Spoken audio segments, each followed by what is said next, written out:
Is the internet working for this cable? The internet is working. It's live. It seems like it's working live. And the problem is that the computer is set up here, and I'm just trying to think if I should move the camera over to the writing of the secretary, at least for now.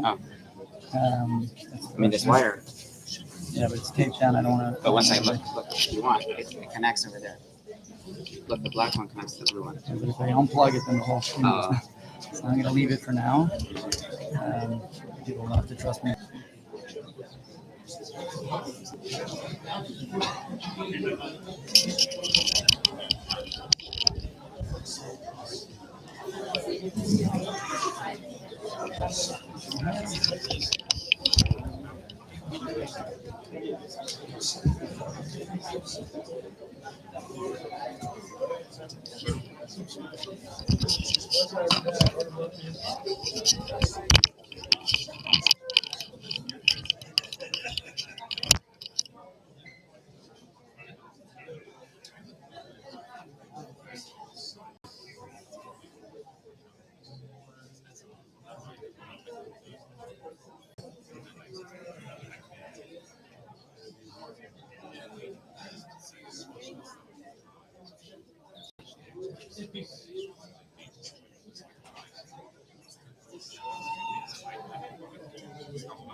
Yes.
Oh, yeah.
Check now. Check now. It's just a power button. You did it? Doesn't need to be powered on.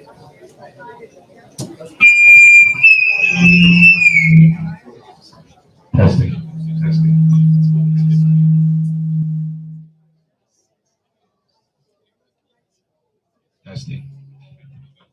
The program will begin momentarily. If there's anyone in the crowd who had the schus to give a child, do you hear me? Do you hear me in the back? You don't hear me at all. Now you hear me? Anyone in the crowd who had the schus to give a name, Shnei Zalman, after Rabbi Wilschanski, Olav Sholem, is asked to please go over to the Sefer Torah to have the schus and the opportunity to write a letter. Please, thank you.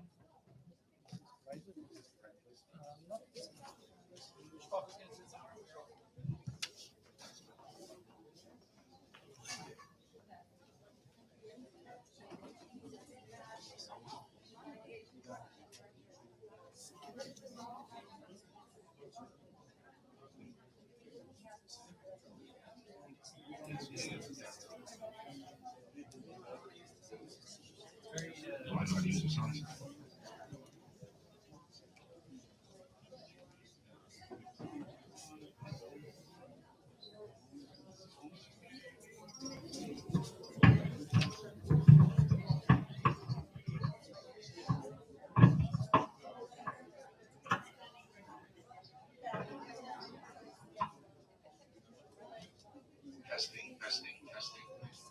Testing.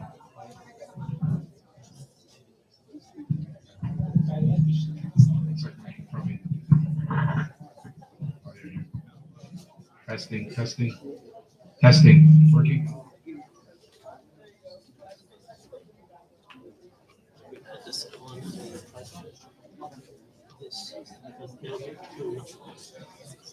Testing.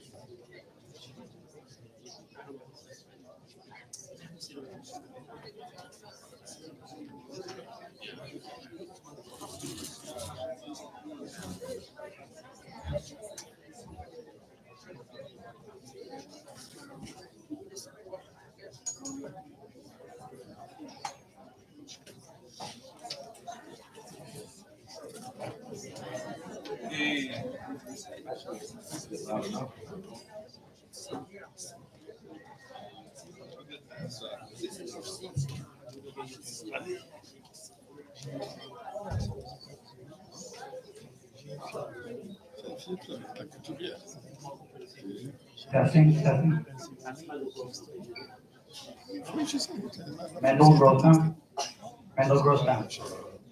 You can hear him? I want to make sure you can hear. Yeah, okay, let's get started. 7:25, okay. Everyone can please find their seats. If there are seats available. And we have more chairs over there. Welcome, family, friends, Talmidim, members of the Kehillah of Morristown, and alle gute Freunde and alle Bekannte. We're gathered here tonight to commemorate the Yahrtzeit of Rav Shneur Zalman ben Harav Refoil Olav Hasholem Wilschanski. As we'll hear tonight, many different episodes and anecdotes about the Ishiyut, about the personality of Rabbi Wilschanski Olav Hasholem. To begin tonight's event, we would like to call upon Rav Baruch ben Yomitzin, an Eidim, a son-in-law of Rav Wilschanski, a shliach of the Rebbe to Morris Plains here in New Jersey, to please come up and say the Rebbe's Kapitel Tilim. And we'd like to ask everyone to please rise and join with him.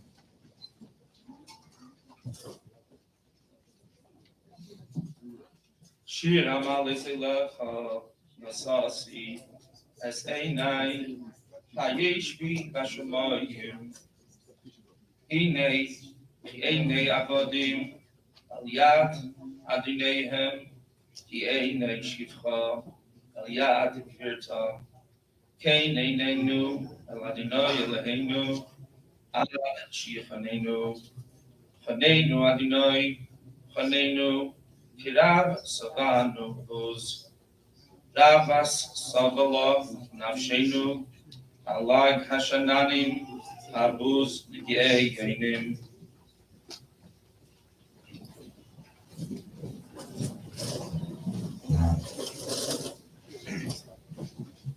It is my schus and privilege to be standing here before you to speak about Rabbi Wilschanski Olav Hasholem. It's difficult to say Olav Hasholem.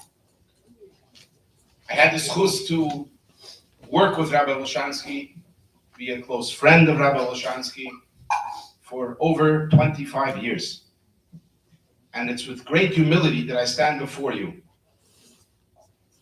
For those of us who obviously knew Rabbi Wilschanski, know that we're talking about a giant. Tremendous Talmud Chochem, a tremendous Chassid, a tremendous Mekusher to the Rebbe, a Mechanech, a Rosh Yeshiva for over 45 years, a Rav, a Meira Heroah for all who asked him his shilas, the Rav of congregation, Beis HaKnesses, Beis HaMedrash, Levi Yitzchok, which the Rebbe wrote clearly that in order for the shul to bear the name of his father, of Rebbe Levi Yitzchok, Olav Hasholem, the Rebbe's father, it needs to also be a Beis HaMedrash and not only a Beis HaKnesses, which Rabbi Wilschanski Olav Hasholem made sure time and again that there would be always shiurim, that it should also be a Beis HaMedrash. You can pick any order that you like of the above mentioned attributes that I mentioned about Rabbi Wilschanski. In addition to Rabbi Wilschanski being a Rav here, he was also, I was talked about, mentioned Shabbos at length. He was a Emes Chassidische Rav. He was a Rav who brought the Rebbe's Hiskashus to the Rebbe and the Rebbe's Torah and brought the Rebbe to his Talmidim and to the Kehillah here in Morristown. He was unique in being from the Yirei Heroah. There's a famous story with the Frierdiker Rebbe, where the Frierdiker Rebbe asked one of his chassidim to be a sheikhet. And that chassid said, I'm afraid. I don't want to be a sheikhet. It's too scary. There's too much of an achrayis. So the Frierdiker Rebbe answered, Elovaden, nor vemen soll ich beten? Who should I ask? Someone that's not afraid. Rabbi Wilschanski had a tremendous yiras shomayim, tremendous frumkeit, which is something that's quite hard to find in this generation. I had the schus to watch and to work with him for so many years to see Rabbi Wilschanski's tremendous devotion to his different tasks that he was doing here in the Kehillah. Whether it be for the Bachrim and for the Kehillah, I personally know of many cases where he literally gave up things from his own personal life just to be able to be available for the yeshiva and be available for the Kehillah. And a tremendous amount of credit needs to go also to Rebbe Wilschanski, who allowed Rabbi Wilschanski to be available as he was so much. He was extremely scrupulous, and I mentioned that word because I learned it from him. Believe it or not, he spoke with a French accent, but he knew English. He spoke English perfectly, and I was able to learn a thing or two from Rabbi Wilschanski's English. But he was extremely scrupulous in his halacha and in making sure that others also adhere to halacha. I remember his warmth when me and my family, me and my wife, and we had one child at the time, we moved there to Morristown. We were greener, as they call it, to Morristown, and the extension of warmth that Rabbi Wilschanski and Rebbe Wilschanski extended to us, as well as everyone else. This is just my own personal feeling, obviously, as well as everyone else, was tremendous. We were in his house. We had the Purim. We just came from Purim. We were remembering how we had the Purim Suda years and years ago by Rabbi Wilschanski. And there's no question about it that the living need to take to heart that we should remember and recognize these great qualities that we were zoichet to have. I was zoichet to have for 25 years. Morristown was zoichet to have for, I think, 45 years, or almost 45 years, that we should take that to heart, remember it, and continue to emulate what Rabbi Wilschanski did. I can only tell you that there were times in the last few years where Rabbi Wilschanski had to go for some sort of treatment. Aklal, he would text me that he's going to be late because he has to be at the doctor. And after the first few times, he would write it to me, and then he came to yeshiva.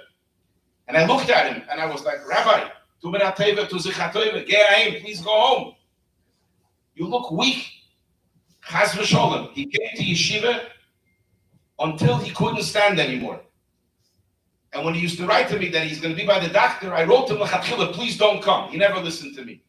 Not only he never listened to me, he called me once. He said, listen, I can't make it up the stairs to Besmet and Shir on the third floor. Ploini and Almighty, these and these Bachrim I'm learning with, please do me a favor, send them down to the shul and ask them to come down because I'm going to learn with them in the shul. At one point, he even called me once by lunch. He says, Chaim, I can't make it up to yeshiva. Could you arrange that the Bachar who's waiting for me to learn with him could come to my house down on Tikva Way to learn with him? Which of course he did. And one of those Bachrim even texted me a few days ago, what's happening for Rabbi Wilschanski's Yahrtzeit in Morristown? That tremendous devotion is something that we can all take to heart and we can all learn from, that no matter how difficult it is, up until we can't anymore, he was there and devoted to his Talmidim and devoted to the members of the Kehillah. In this week's Pasha, it talks about V'hanesiim heviu Avnei Hashoyam. The Nesiim brought the Avnei Hashoyam. And Rashi writes here that the reason why they brought the Avnei Hashoyam and they didn't give before is because they missed the boat, so to speak. They decided that they won't give in the beginning. They'll be the big shots, that when everyone finishes giving, we'll give the last $5,000 and get our name on the board, as it's customary sometimes. And they realized that there was nothing left to give, and that's why by the karbonis of the Mizbeach, the Nesiim gave first. That's Poshet Pshat if you read the Rashi. But of course, the Rebbe gives a tremendously deeper explanation. And the Rebbe's Medayik from Rashi asks a question: why did they give first by the karbonis? That's the question. The question is why they gave last, or why they didn't give at all when it came to the Nitvas HaMishkan. Why they gave first? Because they're the Nesiim. And the Rebbe beautifully explains that the question is why they gave first, because a Nasi doesn't give first. A leader's not supposed to give first. A leader's supposed to make sure that everyone else has the schus, even at his own expense. The fact that they didn't give first to the Nitvas HaMishkan was to their maila, to their credit. They wanted to make sure that every Yid has the ability and the opportunity to be mishtatif in the Nitvas HaMishkan. That's why they didn't give first. But it turned out it was a mistake because they were left out and they didn't have the same mishtatfus. So in the end, they were able to do that first by the karbonis. But what does this teach us? That a leader, a Nasi, it's never about himself being first. Ever.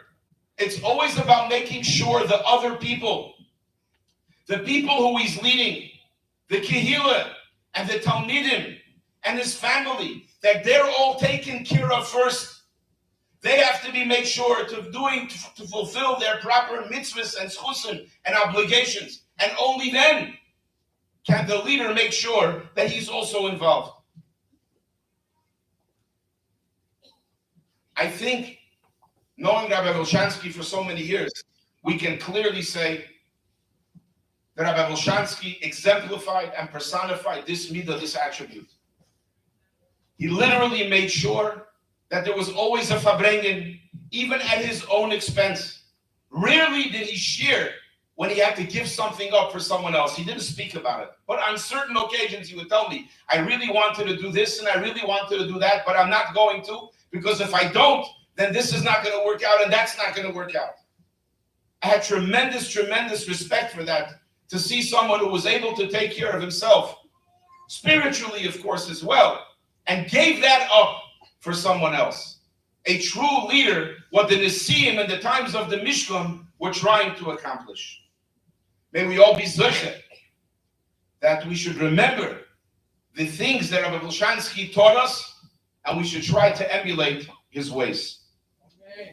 I would like to call up Rav Yosef Menachem Mendel Herson, who is now the Dean of the Rabbinical College of America and the Shliach of the Rebbe to the state of New Jersey. He just was now Memal Mokim of his father, Rav Moshe Olav Shalom Herson, who worked with Rabbi Wilschanski for basically 45 years, and they were tremendously, tremendously close.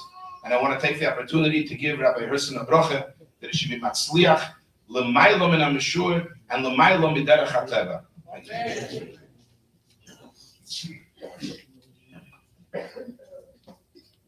Rabbi Shapiro, you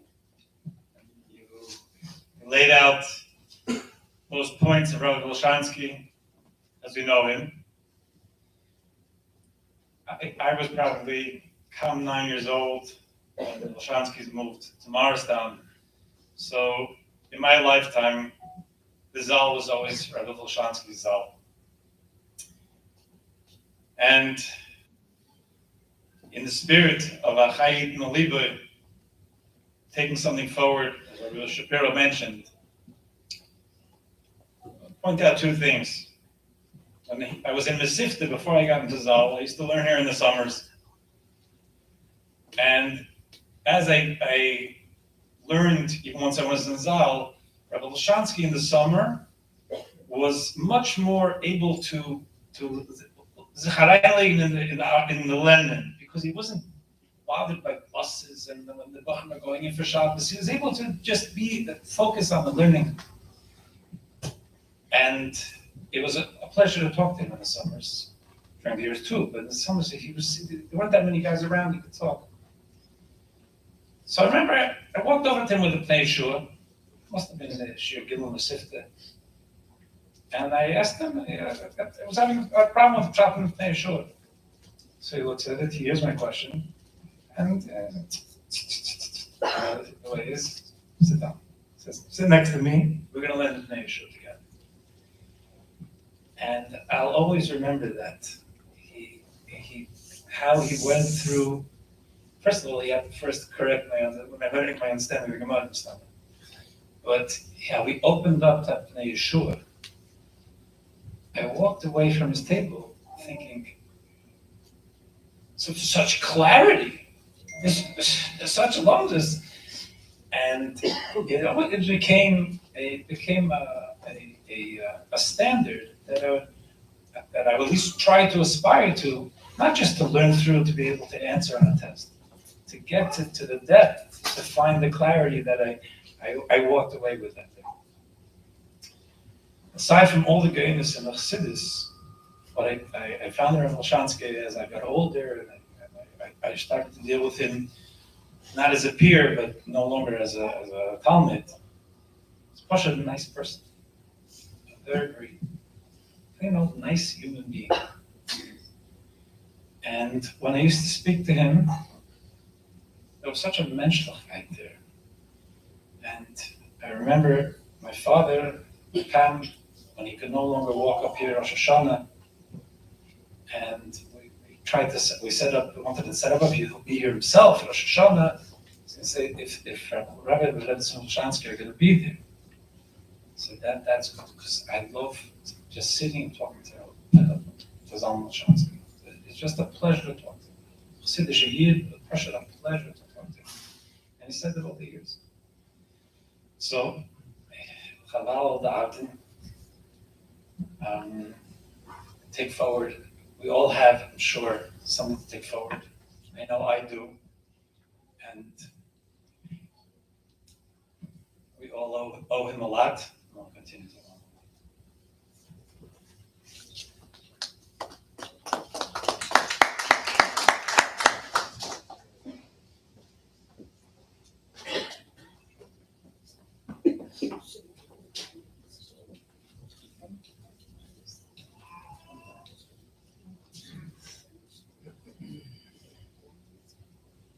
Rabbi Herzl, you reminded me that Ishmak to talk to Rabbi Wilschanski. So I had the opportunity, because I sat with him in the Beis Medrash for so many hours. So throughout the years, I had the opportunity just to sit and schmooze at Rabbi Wilschanski. He was a tremendous Baal Shmuel. We don't find, usually, by such a person, such a Talmud Chacham, such a Meirah Hira, was licked and learning the whole time, that is also a tremendous Baal Shmuel. With Chassidish Maises, he was Boki in all the stories of the Frierdiker Rebbe from the Frierdiker Rebbe Sichos. And on every single thing that you mentioned him, he always had another story. There was a tremendous, tremendous geschmack and joy to talk to Rabbi Wilschanski. Anyone who lived in Tikva sometimes remembers I used to give him a ride many times home from yeshiva after Ma'ariv or after Seder.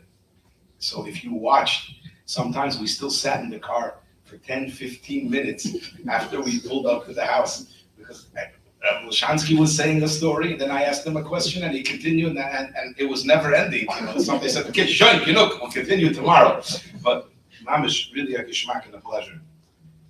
It is my honor to call up a friend of the family, and also to represent the Kehillah of Morristown, a well-known figure here, Mr. Albi Rosenhaus.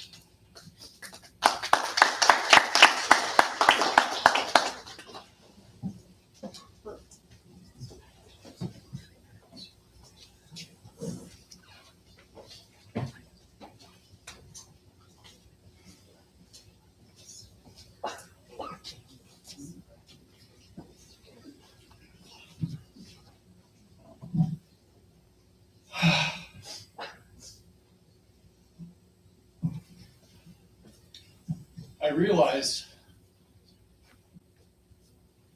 that probably next to my dear wife Sharon and some members of my family, I've probably spent more hours over the last how many years with Rabbi Wilschanski. He was a very patient man. Right, Sharon?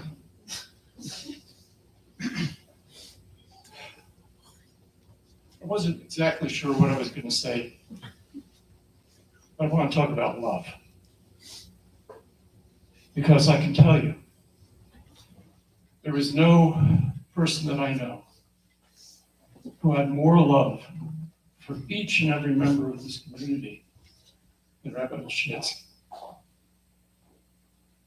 And all the things that he did for all of us came from that. We all know he lost his mother when he was very young. So love is something that was given to him by his mother and his parents, and by all those who were involved in his upbringing. And he certainly gave that back to us all.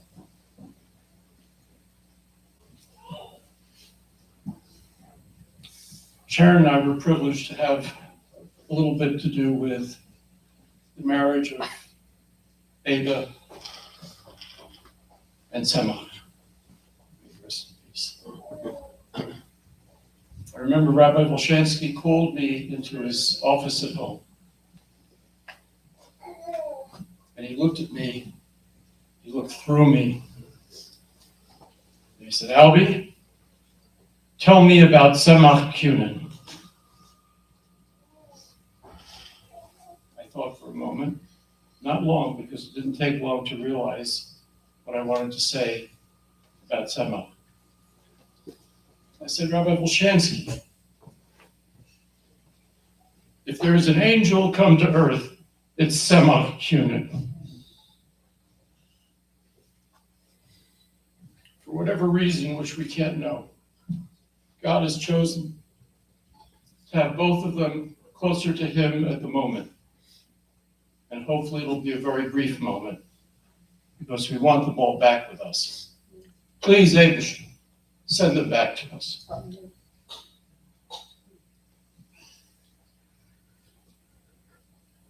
Rabbi Shapiro talked about the amazing stories that Rabbi Wilschanski had.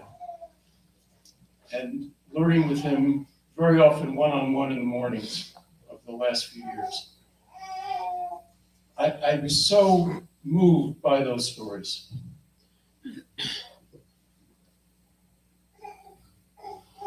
I said, Rabbi Wilschanski, you have so many stories. Please write a book and call it Angels Among Us. My dear friends, we have right now an angel among us. It's Rabbi Shner Zalman Wilschanski. God bless you all.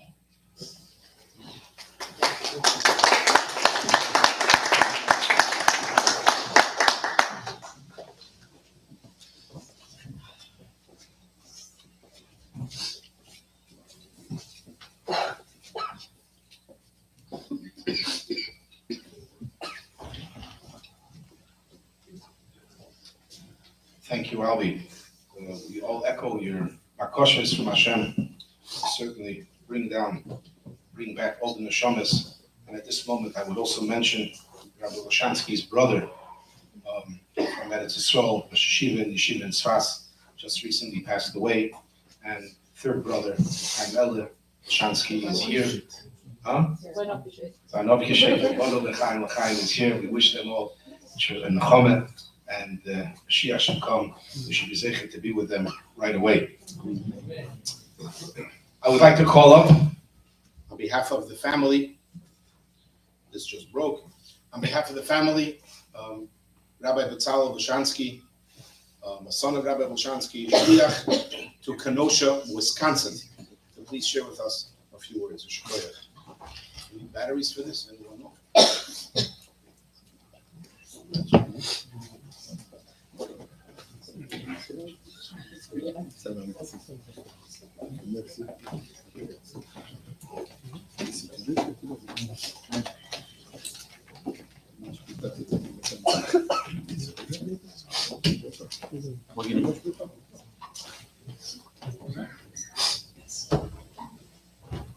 Start.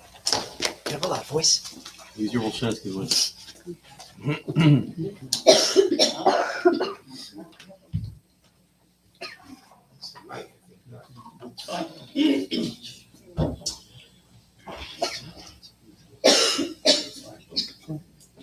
Rabbi Yahrtzeit, Rabbi Herson, Shapiro, Rabban of the Yeshiva, directors of the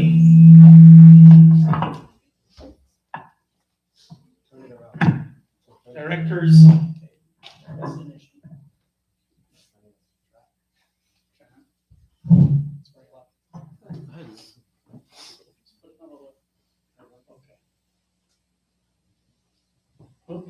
Stay there. Directors of the shul. Start over. Okay. So based on the B'chvei Dachsanya, Rabbi Herson, Rabbi Shapiro, Rosh Yeshivas, directors of the shul, my mother's family, friends. So tonight is builders V'achayit and Alibay. Shlomo Melech writes in Kehelas that we must talk, learn lessons, learn from those who have lived how we should live. On behalf of my siblings, I want to reflect a little bit tonight on some shared experiences, some memories that I must take to heart. So on a Friday night, a bit over a year ago, during the time that my father was in the hospital, we're sitting at a Shabbos table in Kenosha, and we hear this crash, followed by this little voice proclaiming, "I didn't do it." I look up, and there's my 4-year-old. Clearly, he had dropped the glass. So I laughed. And I said, "Bavril, carefully," he wasn't wearing shoes, "go to the next room and go play in the other room." Sarah was a woman at the table. And she looks at me and she says, "Rabbi, would that have been your father's response to you as a child growing up? Would he have just let you off the hook with a smile and a laugh?" So it got me thinking. Now, probably when I was 4 years old, maybe he would have smiled and laughed and sent me on my way. But I also know that, no, I'm certainly much less demanding of my children than my father was of I. I thought right back to the Shabbos afternoons on Tikva, summer long afternoons, where Yankel and I were given quotas, Mishnayos Bal Peh, and wasn't leaving the house until we finished the regiment.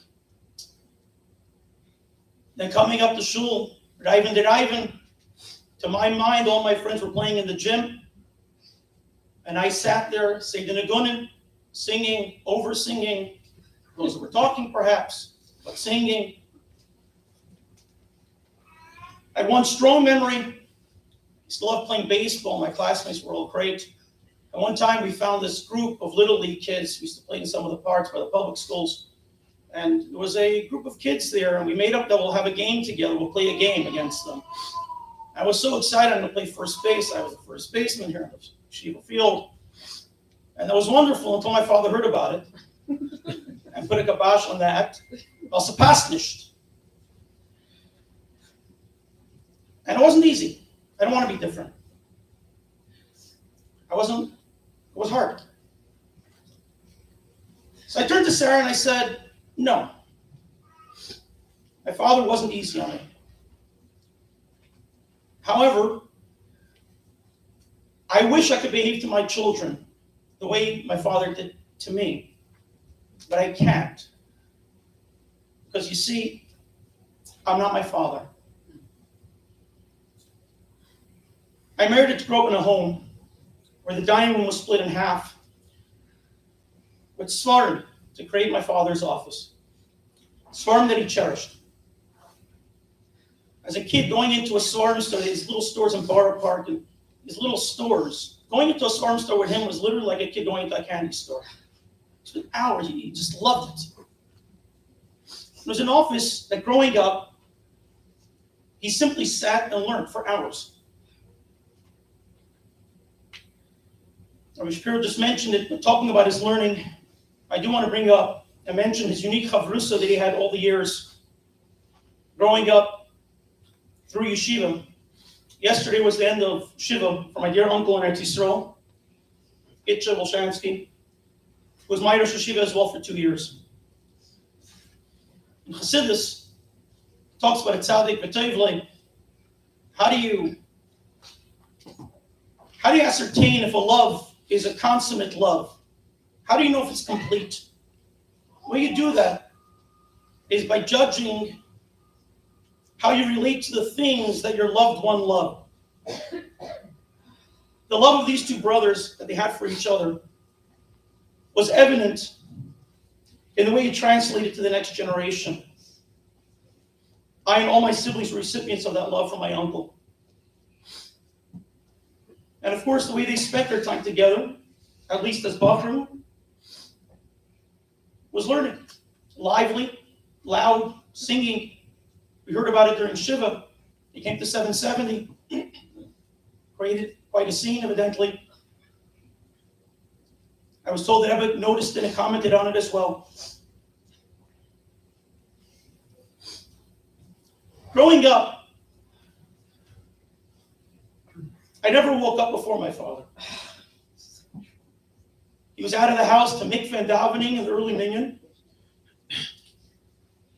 And then he would give a little shir in shul, run home. If it was a Tuesday or a Thursday, he had to prepare for the shir in yeshiva. In between this all, he was manal of the yeshiva, so he had phone calls going and coming. Parents, all the yeshivas calling. He'd always be running, trying to make it back to yeshiva on time, because at that point he was still marking Seder at 11 o'clock, which he always came a little bit late to, but he was supposed to be marking Seder. That's Mashiach. He'd come home from lunch, which was also spent mostly on the phone or learning, and then back to yeshiva again till 7 o'clock. There was a Tuesday night Balabatim shir that I would make phone calls for, so my siblings would. We're dealing with the community, the yeshiva, or learning. Always a sefer. He basically worked 3 jobs, Rosh Yeshiva, Manal, a community Rav. It wasn't easy, it was hard, and I watched it. I watched him go about his day till I went to sleep, and I went way past that. When my father accepted the post as Rav of Congregation Levi Yitzchak, or wasn't yet Congregation Levi Yitzchak at that time, there were 2 conditions, which I'm eternally grateful for him for putting on when he took on this position. The first one was that every Shabbos Mevorachim he would spend with the Rebbe, and the second one was that every Simchas Torah he would spend with the Rebbe.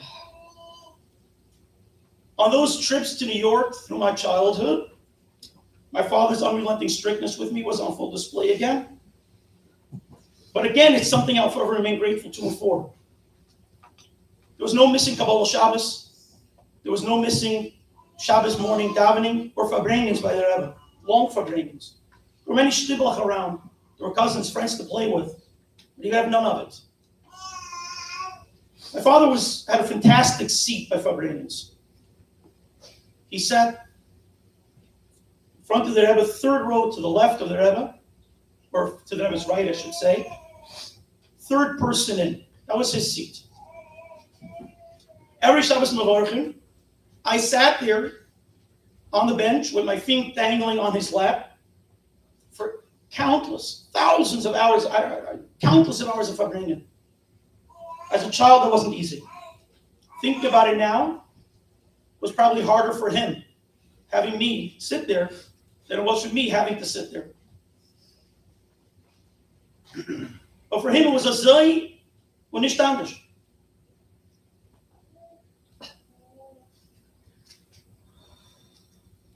We're also middle of the year of my uncle Moshe Kotlarski. Just thinking about some Hastera, which was the other time we come to New York. Another cherished memory was every Shmini Atzeres in Rivki and Moshe's famous Shabbos table or Sukkah. As a family, we have tremendous gratitude and a debt of gratitude to Moshe, having read the Shidduch between my parents. Then always in my eyes, he always looked at as bigger than life in a sense, kind of an individual. But he related to me in such a warm, personal kind of a way. I spent most of my yeshiva years overseas. I met him in Australia, I met him in Belgium, I met him in Israel. And each time I met him, the smile, the hug, brought such a warmth. And the extra $20 he slipped me didn't hurt either.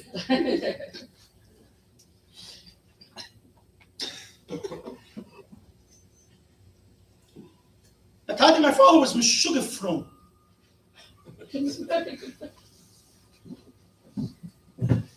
In all areas, specifically when it came to food. He had a Yerah from the Rebbe, actually had a directive from the Rebbe to be careful with machales, with food. And he was extremely, extremely strict on himself and turn on the house when it came to food.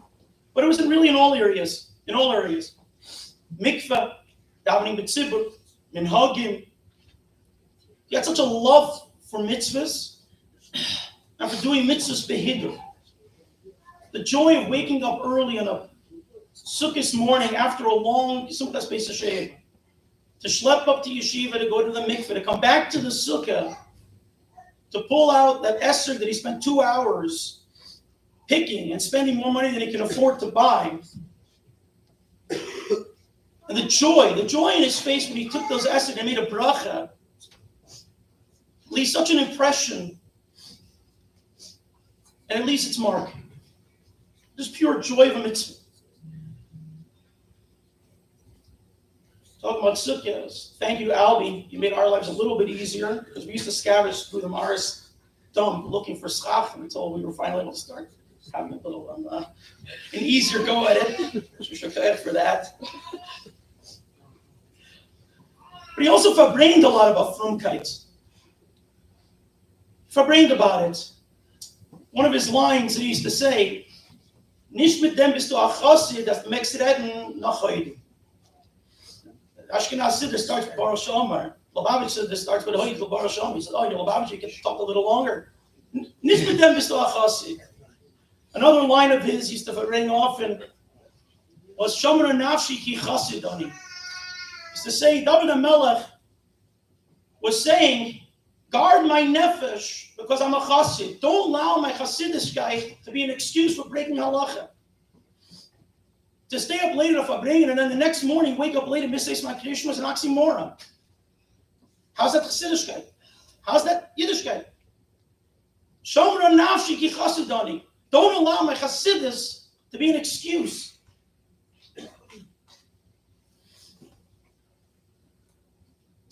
That same friction he felt in his own personal life, I saw this clearly. He felt when running yeshiva as well. For him, he was running Tomchei Tmim. Says the Rebbe Hasham's yeshiva. How would you even want to lower a standard? Was aufgefragt, like, who's taking the achrayus for this? Why would you even, like, you don't want to be in Tomchei Tmim? Why would you think and consider doing something different?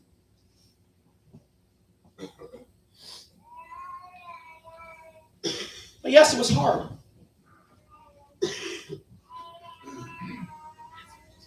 And sometimes a bit meshuggah. Pesach was definitely meshuggah.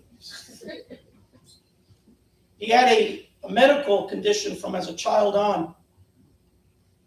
He hurt himself when visiting his mother when he was 14 years old, and it forced him on Keflix for his entire life, basically. But he wouldn't take his medicine on Pesach. Growing up, for years, he was off Keflix for Pesach, which meant at the end of Pesach, there was always a race. See, cellulitis every year after Pesach, that was the Mashiach Suda. He was fetching, making it through town to go to Mashiach Suda, but he ended Pesach with a raise every year. Chumras. What was fascinating though about it, that with this unbending approach, it was a massive heart. It was a heart that went straight from his heart to the tears or smile in his eyes. Both by davening, crying in Kippur by Musaf, Sarah Malchus, you felt it. And other parts. He davened, and he unbashfully. On the other hand, when you met him, you could literally see how happy he was to see you. He had certainly an open and unabashed pride in his children. He wasn't embarrassed about it.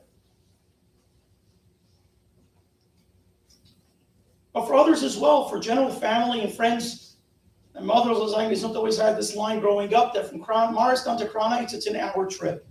I don't know what it is today. But from Crown Heights to Morristown, it's 3 weeks planning. The amount of trips my father made from Morristown to Crown Heights for a l'chaim, for a bar mitzvah, he probably was in more simchas in Crown Heights than I would be if I lived in Crown Heights. Because he cared about people.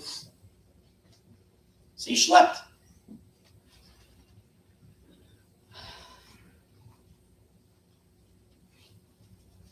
The amount of people that came over to us during Shiva and afterwards, Bachrim, they had their personal stories of an extra giving. Some, Bachrim told me he came there from a yeshiva. He found him a job to clean the swarm because he knew he had no money. Came to Hanukkah Guild. There's always like $20 more. I remember there was a family from France. A Bachar got sick. His mother came into our house for over a week. Spent nights in the hospital.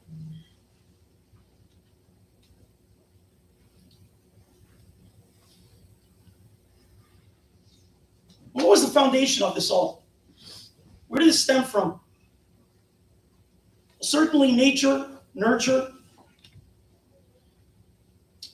Growing up, orphaned at the age of 4, 5. Being raised by Zaidi, Brenois, certainly impacted him. But I believe there were 2 underlying drivers. His Avos Hashem, which was intertwined with Avos HaRebbe. Coming to Pesach, how many times did you all hear it? It says that Moshe's name is not mentioned in the Haggadah, but he used to always say, no, it is. Vayaminu b'Hashem u'v'Moshe avdei. That is intertwined. A love, a passionate love for the Eibishter, a passionate love for the Rebbe. And bittul, Yiras Hashem, bittul.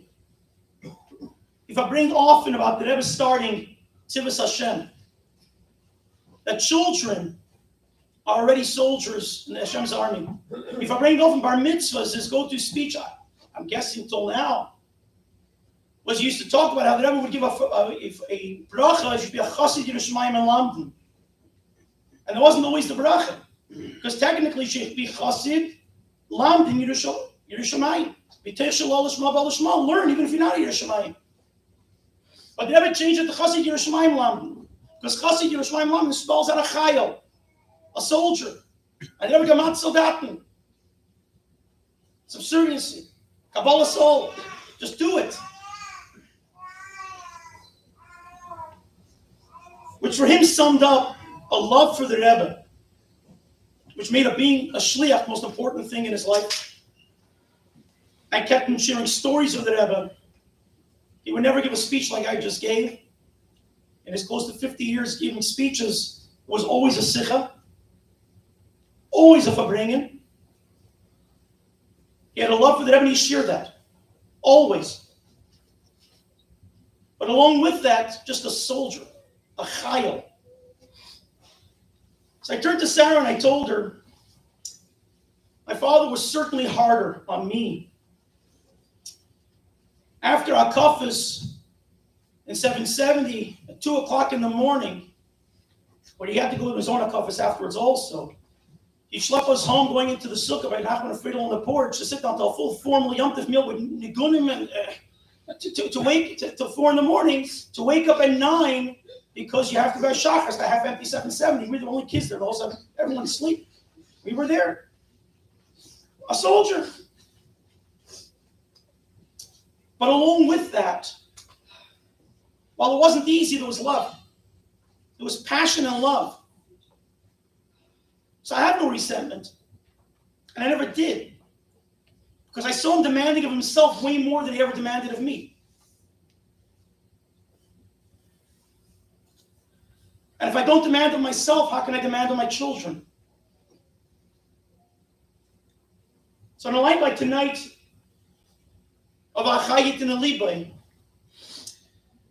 we must remember those lessons of Ibergegebenkeit, Frumkeit, Chassidishkeit, and Eskashvis, and try to be a little bit for our children like he was for me.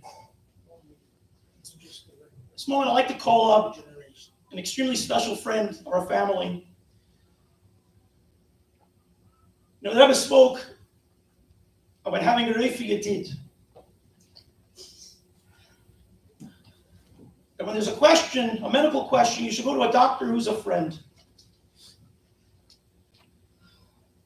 And my father was lucky enough that while suffering and going through his latest trials, he was blessed with a tremendous Refi Yedid, someone who fits all those markings to the T. Dr. Solomon was always there for him. I'll share that right at the end of his life was a medical question of how to proceed. The last night, a few hours before, and Sandy was there with him, and the doctors thought that he didn't have control or know what's happening, and he motioned he wants to write. It was over after 2 o'clock in the morning, and he wrote down words. Dr. Solomon Refi Yedid. He asked that Sandy call Dr. Solomon to ask what to do. And it was way past 2 in the morning, and the phone was answered with cries. As a true friend, told us what to do. And those were the last things my father wrote. I'd like to ask Dr. Solomon to please come and share a few words.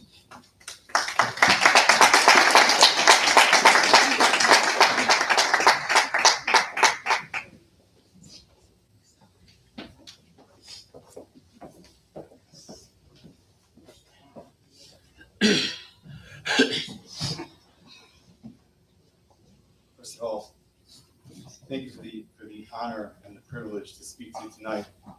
I know we must be close and must be like family because we know the halacha is that when it comes to the family, sometimes you can bend the truth a little bit. So I know the introduction was definitely family. I appreciate that.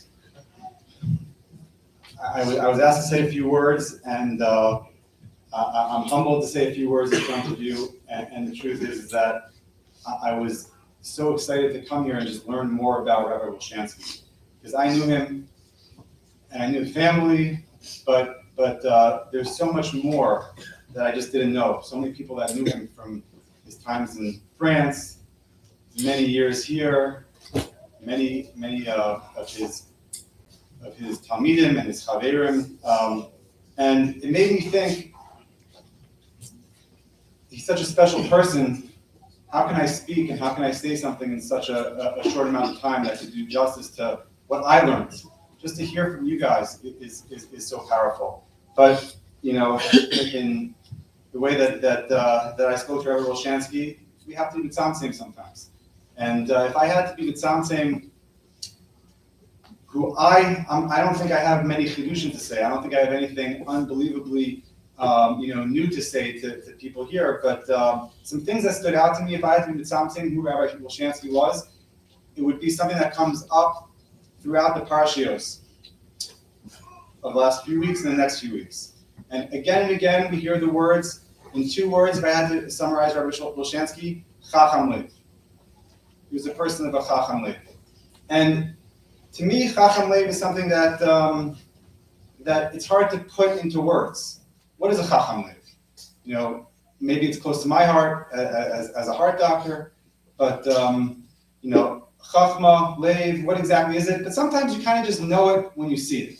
Some people just have that chachma, and they have that knowledge, but sometimes some people go above that knowledge, and sometimes you just know when you see it. And I remember maybe the second time that I met Rabbi Wilschanski, I saw he was on my schedule for a Friday, and we'll come back to that in a second. And I did a little research Thursday night, and I found a good shiloh from a Rashi on the Parsha. It was Friday, and I made sure that it was a good question, and I found a good answer, and I ran it by a couple of friends of mine and people that I trust, just to make sure that it was a good question. And I came prepared. I wasn't a Talmud in Tomchei Tmiyun, but I felt like I can maybe as Chatayin as Karayom, maybe impress him, or maybe he'll come up with a good answer, a second answer. And that's what I expect from a lot of people. And I remember I asked him the question, and he didn't give me an answer. Okay. And his first thing was to explain to me why my question wasn't a good question. And then he'd give me an answer how there's a sikha from the Rabbi, and he would explain to me how the Rabbi does address it somewhere else, but it's really not a good question. So I saw it on my schedule again on a Friday, and a couple weeks later, and I did my research again, this time Wednesday night, and I made sure that it was a really good question on the Rashi, and the same thing happened. I would ask the question, and he didn't give me an answer right away. He would again explain why my question, very, very nicely, why my question wasn't even a question. Then I started to realize that he was somebody special. He was somebody who was just had the chachmas lev, someone who was above what you would expect from somebody who just had the knowledge, who was growing up with all of his experiences. There was something special about that. I want to break down a couple of ha'aras that I have into the concept of chachmas lev, maybe related to Rabbi Wilschanski, and I'm sure that you've experienced this more than me. There's a question that is asked from this week's parsha. It says in this week's parsha, "U'leiv kol chacham leiv nasati chachma." Now, if you break that down, it's a little bit confusing. Hashem gave chachma to somebody who had chachma, and this isn't my question. This is asked by many achronim and many rishonim, and the truth is, it's asked also in the Gemara in Brachos Nun Hey Amud Aleph. And the Gemara in Brachos says that yes, Hashem gave chachma to people that have chachma. And the question that's asked by many is, where did the first chachma come from? Hashem didn't give chachma if you have chachma, but it's circular logic.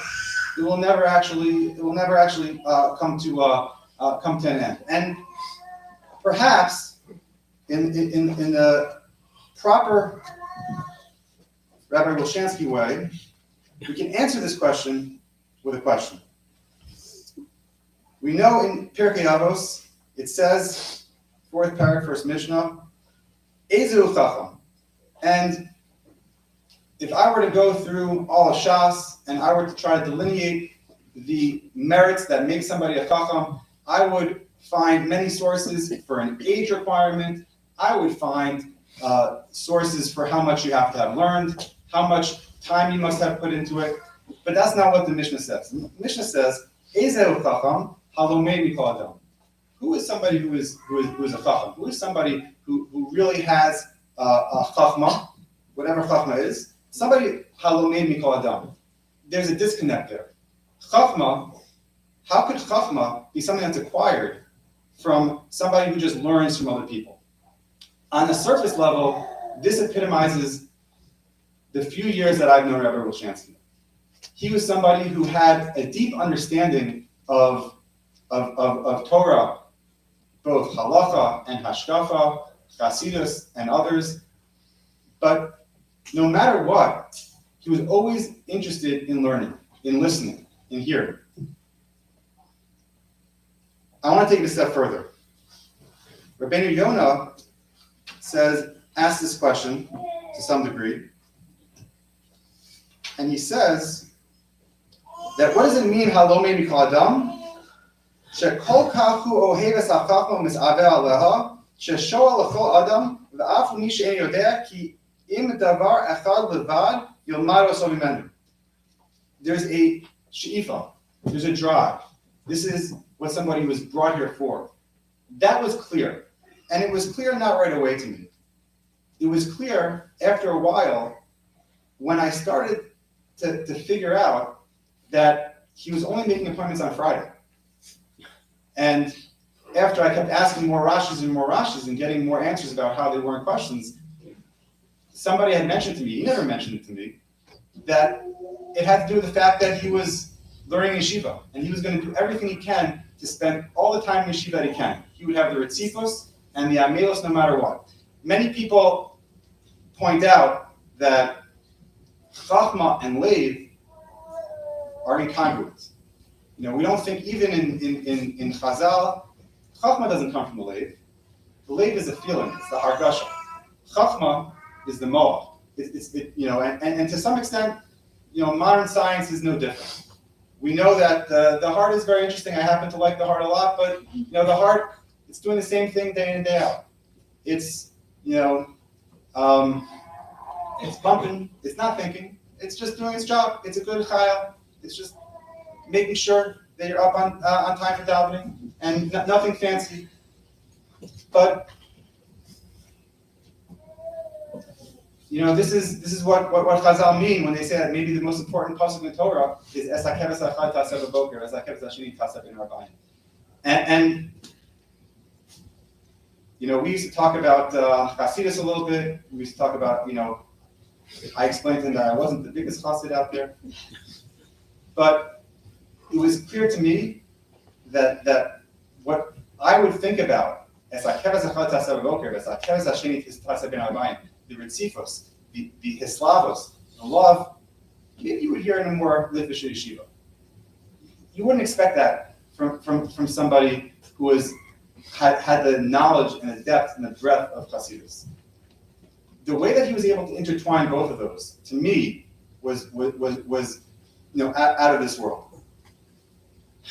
Maybe this is also from this week's parsha. After at the beginning in Rishon, Moshe goes up to Har Sinai and he spends 40 days and 40 nights learning with Hashem, and then he comes down.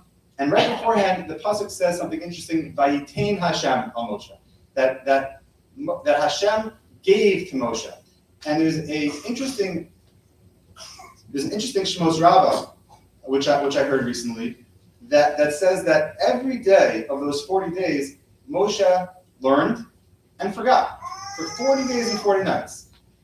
Came Hashem on the 40th day and said, Vayitain, I'm going to give it to you. And many ask the obvious question, if Hashem's just going to give it to Moshe, why go through the superfluous activity of learning and forgetting and learning and forgetting? And the answer is obvious, but it really epitomizes Rabbi Wilschanski. Going through the day in and day out, it's making sure to put in the effort, making sure that no matter what, I'm going to stay in the base medrash and I'm going to put in my effort and I'm going to do whatever I can to learn with an extra person or to help an extra person. It's just kind of a continuous day in and day out. That was very clear in my experience with Rabbi Wilschanski. And I want to share one more thing, if we can, that really struck me and struck many people.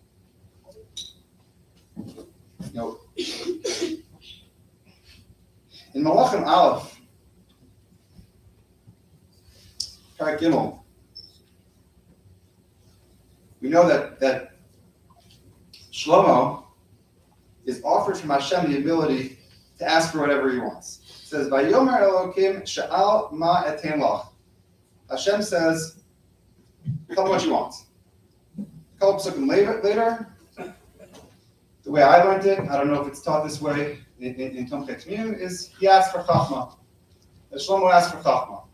But the truth is that the text is a little different.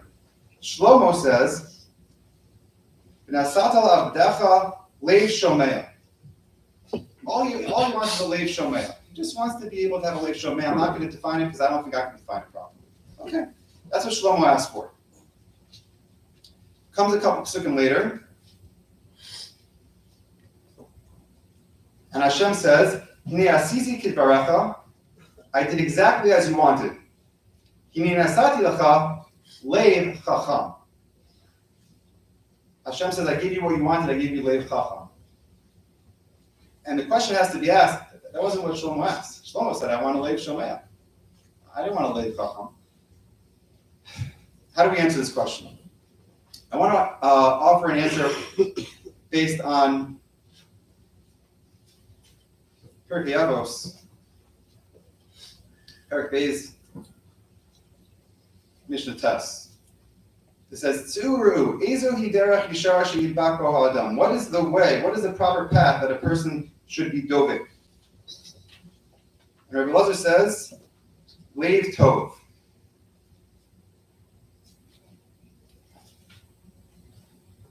Elazar says that the proper midah that a person should have is a Leiv Tov.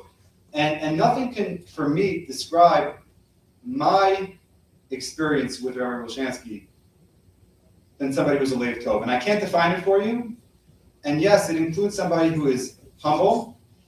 Yes, it includes somebody who is careful and scrupulous. yet definitely is somebody who is going to listen to others and is going to care about others. It's all encompassing. But I will tell you that, and I don't know if I've shared this with many people, but Rabbi Wilschanski made an impact on a lot of people in this room. I will tell you he made an impact on almost everybody in the hospital who we interacted with. He, at the end, was in the hospital for a long period of time, relatively, and he was on many floors, on the 5th floor, and the 4th floor, in the CCU, and the SICU, and the ICU. And every night he had one nurse, and every morning he had a different nurse, and every day he had sometimes a different doctor, and that was overseeing him, and each of them would call me, whether I asked them to or didn't ask them to. And they would tell me the same thing. They would say, he's a really special person. Not Jewish. I asked the chaplain to stop by the first day, and I said, do me a favor, stop by, see if the family needs any help, see if they can help out at all. And she called me and she said, Rabbi Wilschanski is a very special person. I gave her no introduction. I didn't say anything. I said, yeah, I do. I do. And it took her, who sees many people very quickly throughout the day to help a lot of people, 10 seconds to figure that out.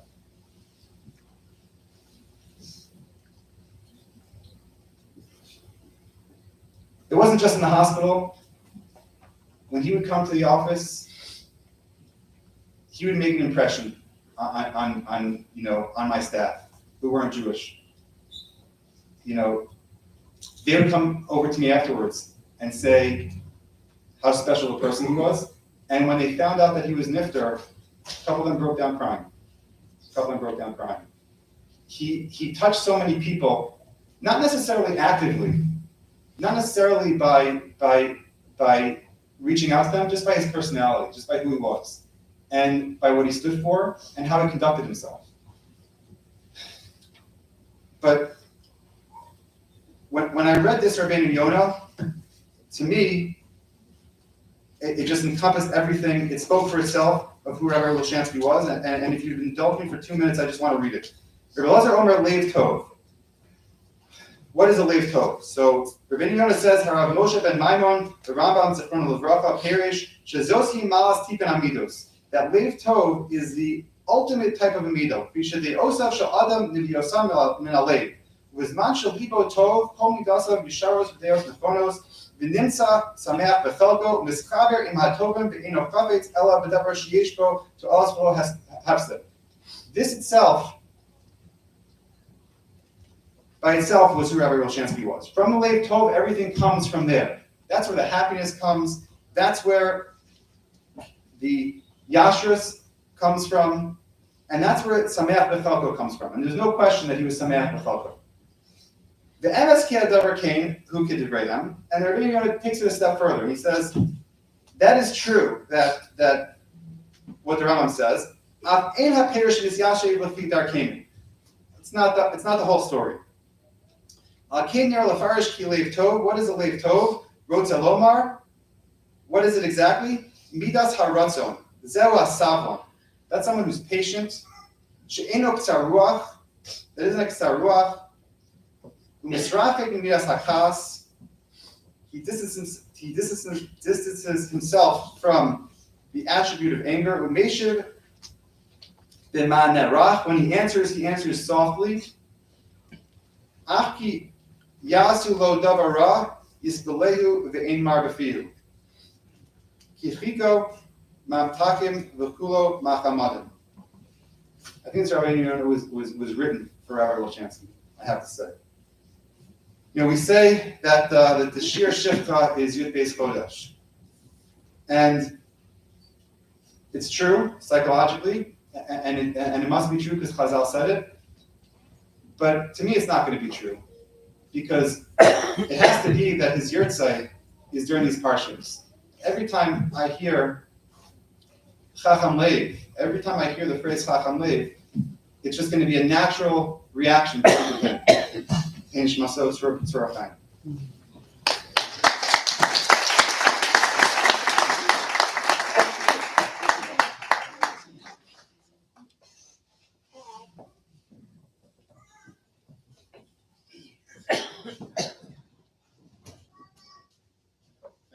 much, Dr. Solomon. You're from the people that it's good to get to know, hopefully not in your office. It helps. I would like to call up a childhood friend of Rabbi Wilschanski, someone who grew up with Rabbi Wilschanski back in France, hence the French accent that Rabbi Wilschanski had. I knew that Rabbi Wilschanski came from France because my father and my mother actually were also both born in France in that period. And Rabbi Wilschanski's name was always mentioned, mainly also because he also lived in Miami. I still remember as a very young child, I remember the Wilschanskis in Miami.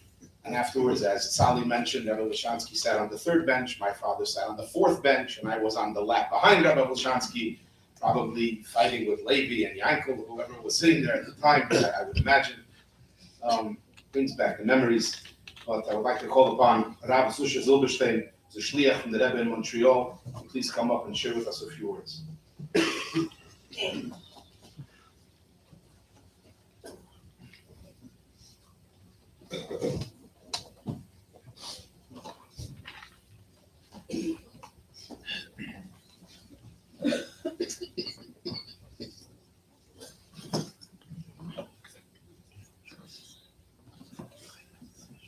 You'll excuse me that I will not speak about Wilschanski.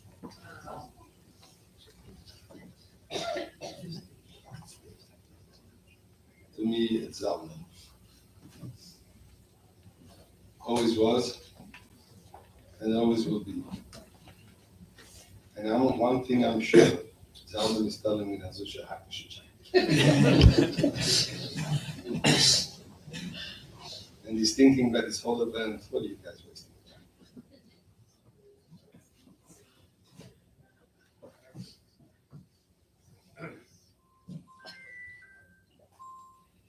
What do you say about a good friend?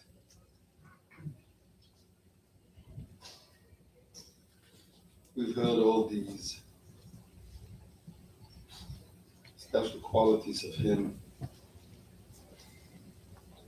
Tremendous Talmud Chacham, devoted Shira, about Kaira, about Tefillah, about Vegesh, about Yisurim.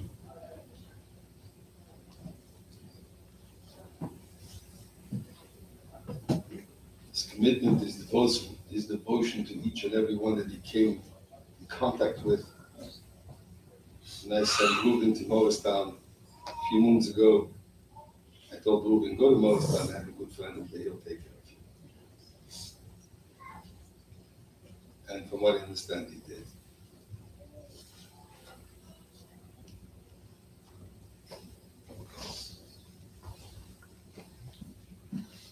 We share a few personal, maybe very personal. I don't think I necessarily shared it in the past.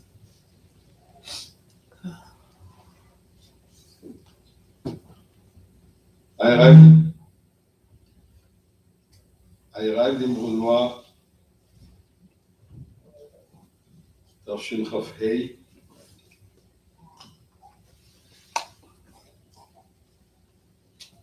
a culture shock.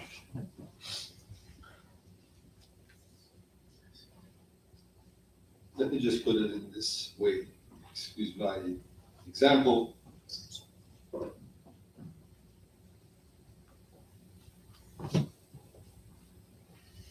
But in the home where we lived, we had more bathrooms than the whole yeshiva had.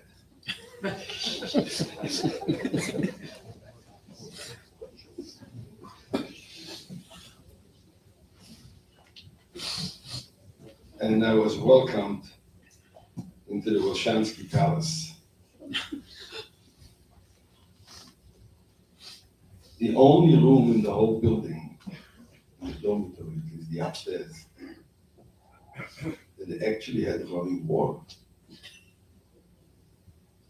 This listener asked special permission, favored, to take in this Bachers coming from Antwerp, or Batische Stub, etc., etc. Let them at least have running water in the room.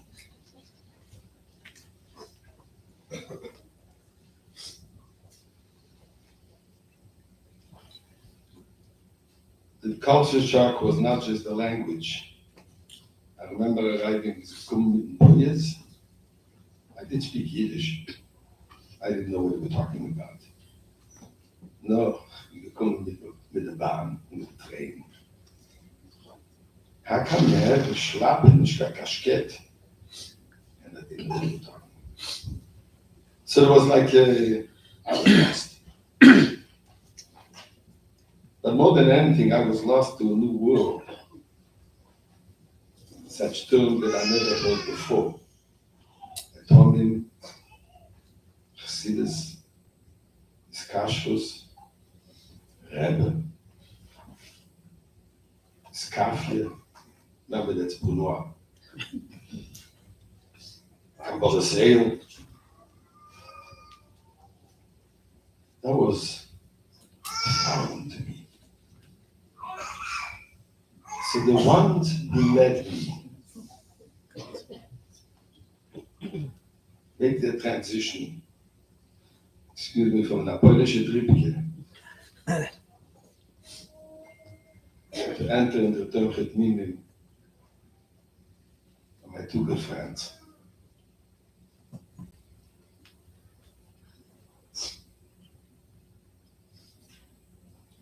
Zalman and Nietzsche.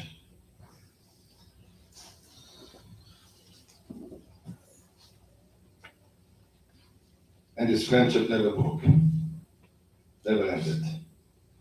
I saw Nietzsche 3 weeks ago.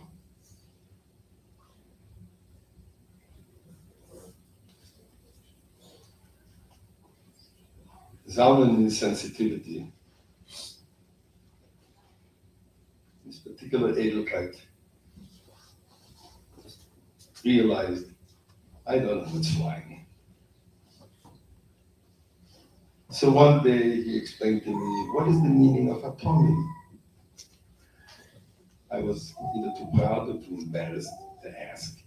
All these terms, sitting there and listening for Blangens, I had no idea what he's talking about. Slowly but surely, step by step.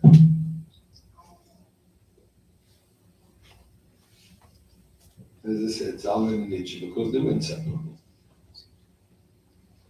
Sad to say, by my son.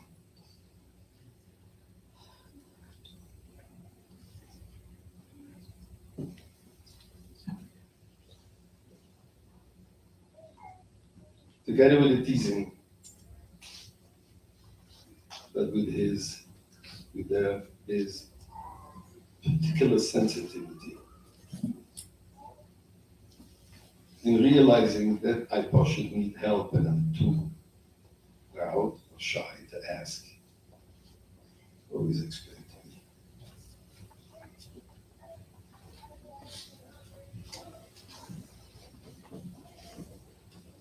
So Baruch Nizaz was a tremendous privilege to be entered into the Wilschanski room. Just a little anecdote. We just shush and Purim. I still had my payas behind my ears like everybody should, the Ingele.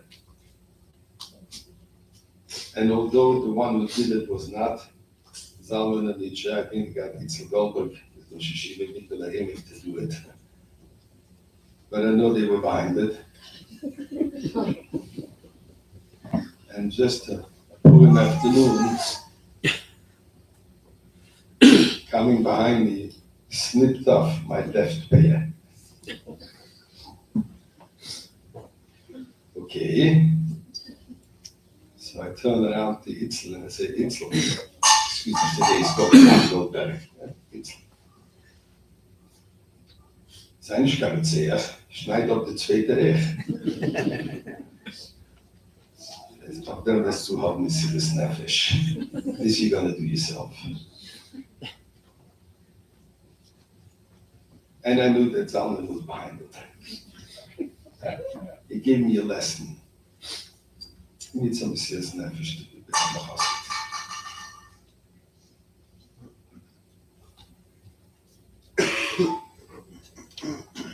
But his friendship went much further.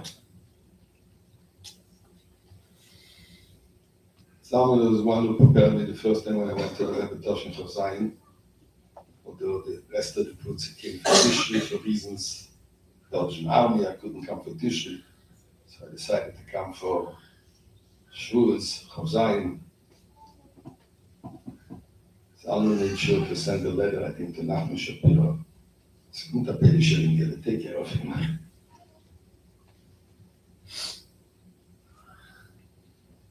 And like this, he prepared me also for my wedding.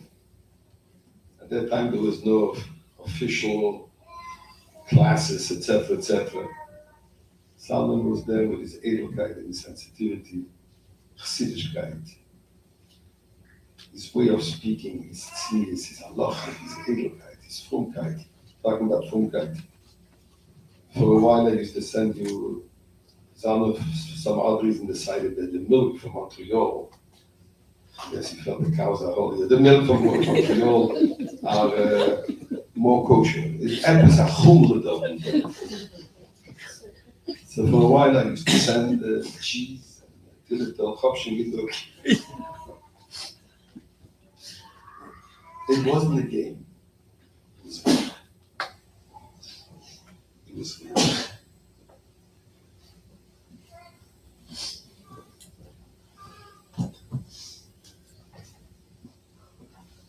We know of each's opinions. The whole world knows it. I have some news for you. Zalman had the identical ones. Just about every Moshiach campaign that I over the years was involved. Zalman was my sounding board. I would run it by Zalman. Yankel knows when we opened the Mashiach office, together with Moshe, we call him Moshe Wilschanski. That was after lengthy discussions with Zalman.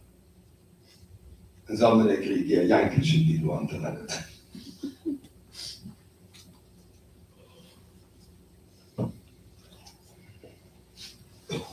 Kinus Nun Gimel Nun Dalet. That time I was, let's say, heavily involved in the Vada Kinus Nun Gimel particularly. At that time we used to still write Hachlotes of Akinus. This has stopped for some odd reason. But at that time every year there were Hachlotes of the Kinus. Zalman and I were the ones who wrote it, Zalman mainly.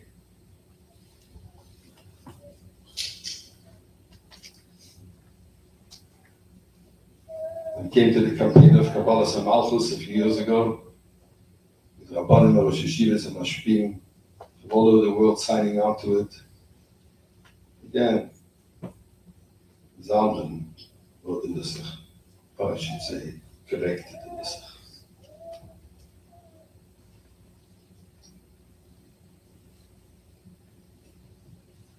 And I can go on and on and on and on and tell you all kinds of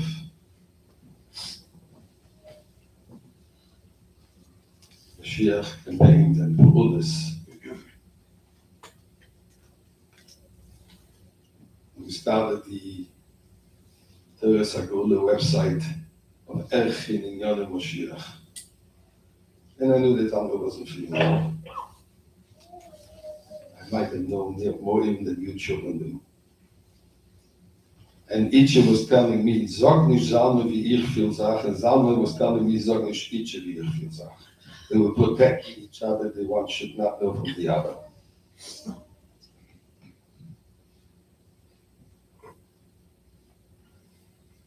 I told Zalman I need an editor-in-chief. I need somebody to be in charge of this website, of the Erchin.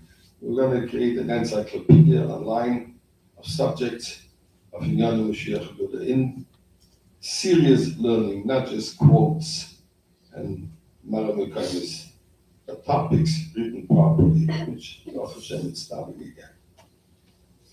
Without any hesitation, Zalman took the responsibility. And then I realized I made a mistake. because he really took it very serious. On every topic, he sat weeks and weeks and weeks. If you want me to do it, I can only do it my way. It's got to be perfect. To send it back to the right line.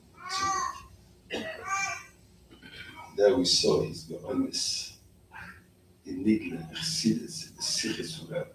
In Yad Moshiach, the depth of it, which reminded me when Salman and Nietzsche were learning Chavrus and he rose together, except for the 2 years that Nietzsche was in Australia.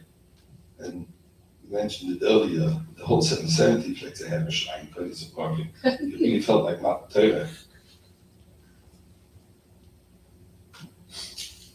Nietzsche would be genug stehen. Salman sagt, man darf gründlich. And there I saw how everything has to be clear. When it came out, it was complete.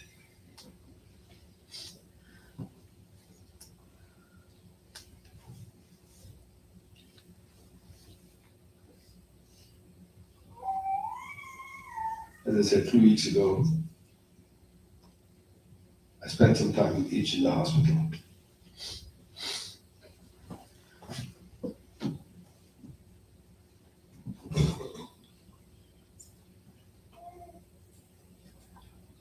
And Nietzsche tells me,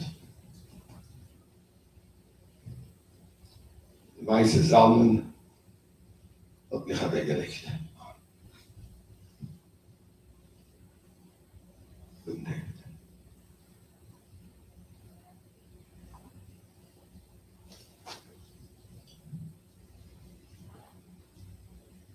And I have no doubts, both of them are standing now by the Rebbe, wherever that is. Und Nietzsche schreit Lechi, und Salme sagt, Rebbe, komm schön.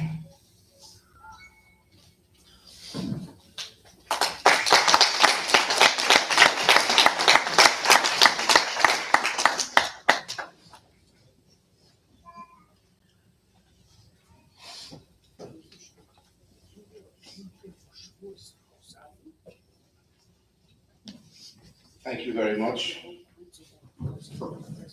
Chassidim, someone is lifted a chassid, we always say, so the betten zum Rebbe. The Zusha was mentioned, no question. I heard from my father that he was standing there when Rabbi Wilschanski's Shver, I think it was Shabbos during Shiva, after Shiva, when Yaakov David Ketlarsky passed away. My father told me he was standing there, the Rebbe told him, sitzt jetzt und hört Chassidus von Shver. That your son right now is sitting on Milo and he's listening to Chassidus from my father-in-law from the Frierdiker Rebbe.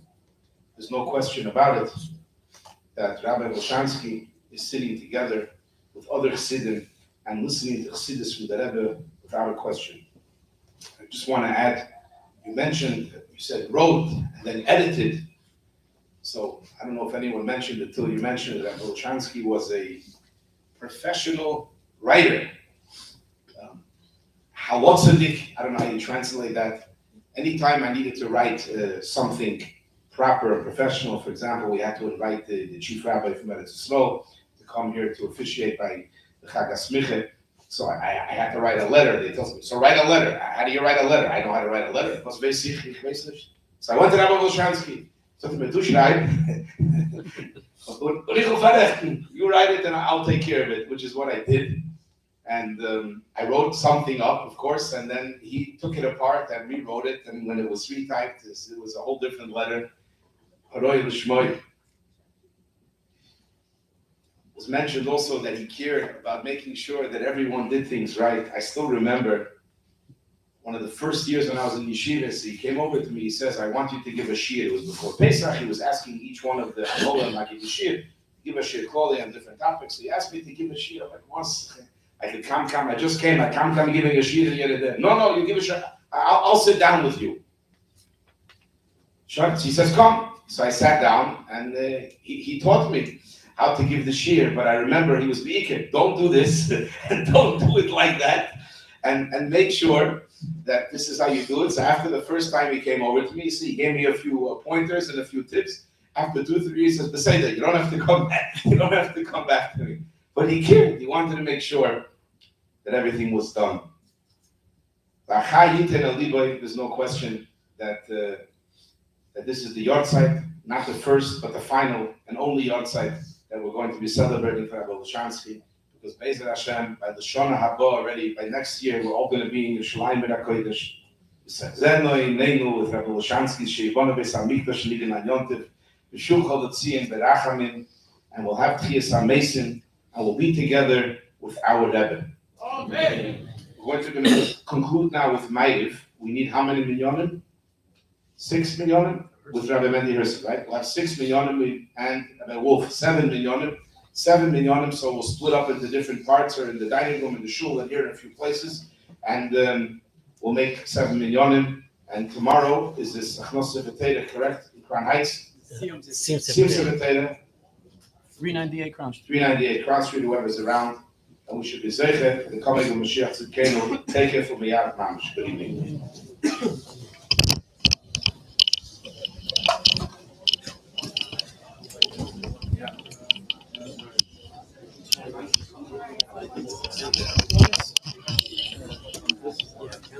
Yeah.